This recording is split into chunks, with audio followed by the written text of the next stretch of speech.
change the date, touch the up or down arrow. Is your Innotab constantly asking you to set the date and time? Well, the problem is that the battery in this little door here is bad. Now you can tell it's bad just by go ahead and setting your date and time, just like this. Then you need to log in as somebody. It doesn't matter which account you log in as. But you have to log in, then you have to start up an application. And it doesn't really matter which application you start up. Just start one up, and this should be enough changes on the Innotab to make it save the date and time into the internal memory. So now I'll go ahead and turn it off. See you again soon. It's off. And what I'll do is I'll go ahead and I will act like I'm replacing the batteries in here. I pull them out. Pull out these. Okay. Here are the new batteries, but for this, they're really just the same ones because they're still good. I have the batteries back in now. And I'll go ahead and power it back on. And at this point, if it prompts you again for the date and time, you definitely know this battery is getting weak.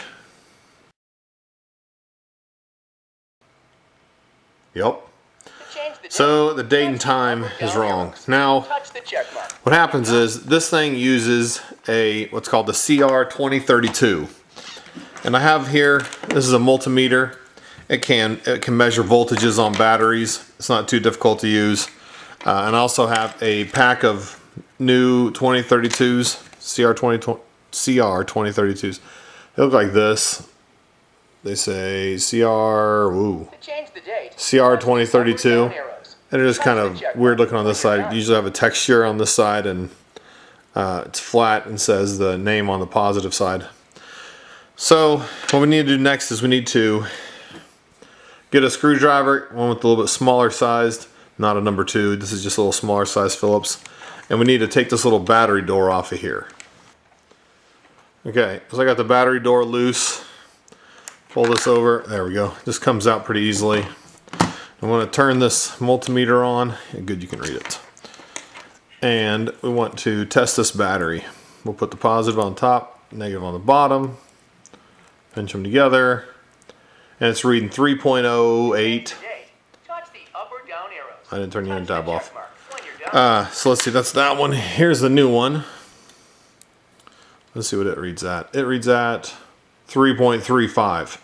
So 3 volts must not quite be enough juice to keep this Innotab happy. So here I got the newer one here. And what you want to do is decide with the texture. You want to put it down, or you want to put the positive side up.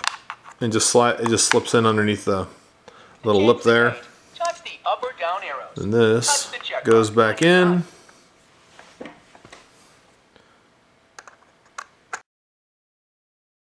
Okay, so let's go ahead and set the date. Today's what, October something? Good enough. Alright, so there we go. The time has been set. The battery's been replaced.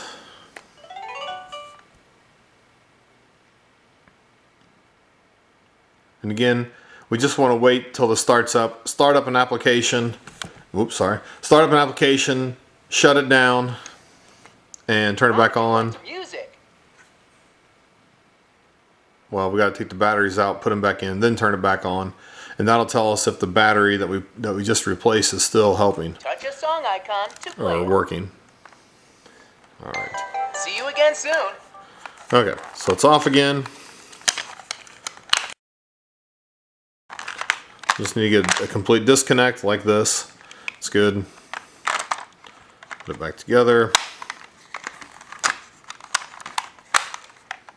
I'm getting pretty good at doing this thing.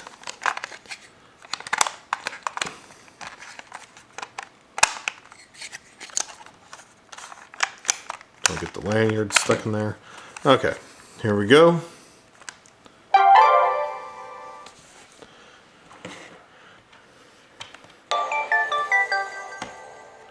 Yeah, this is we can't see it now, But the textured side is the negative, and that's the positive when you hook these up. And don't worry, if you hook it up backward, it doesn't do anything. It just gives you a negative reading. Hopefully this does not ask us for the date. Touch your name to start Nope, didn't or ask touch for the yes. date. So that's what the problem was. That battery, like I said, if this battery here gets too low, then it just can't save the date. The battery, the only thing this does, it helps the Innotab remember the date and maybe some other vital information. But I picked up these. I don't know where I got these. I've had these for a while.